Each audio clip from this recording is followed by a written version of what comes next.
कागज है मेरा, यो अंजाम होना चाहिए। वतन पर मरने मिटने का सजा अरमान होना चाहिए। चाहे आप गीता पढ़ते हो या कुरान, आपके सीने में सदा हिंदुस्तान होना चाहिए। आपके सीने में सदा हिंदुस्तान होना चाहिए। सभी को नमस्कार। मैं मोनाली मंडंगी, कक्षा 8वीं की छात्री हूँ।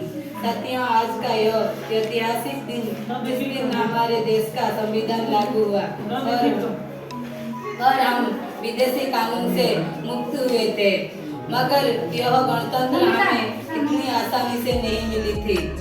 इसके लिए हमारा वीर क्रांतिकारियों ने अपने प्राण, अपने बलिदान दिए हैं। जैसे कि हम सभी जानते हैं कि आज हम भारत के 74वां गणतंत्र दिवस मनाने के लिए यहाँ एकत्रित हुए हैं। हर साल भारत में 24 जनवरी को गणतंत्र दिवस मनाया जाता है।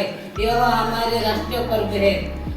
हम जानते हैं कि 15 अगस्त 1947 को हमारा देश अंग्रेज की गुलामी से आजादी हुई, लेकिन आजादी हुई।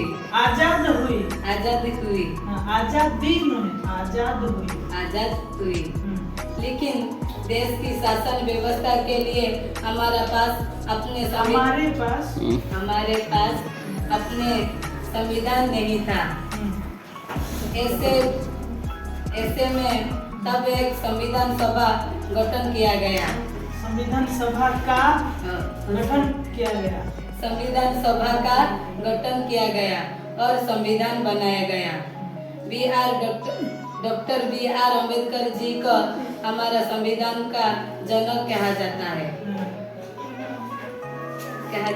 इस संविधान को भारत में 24 जनवरी 1950 को लागू किया गया। भारत का संविधान दुनिया का सबसे बड़ा लिखित संविधान है।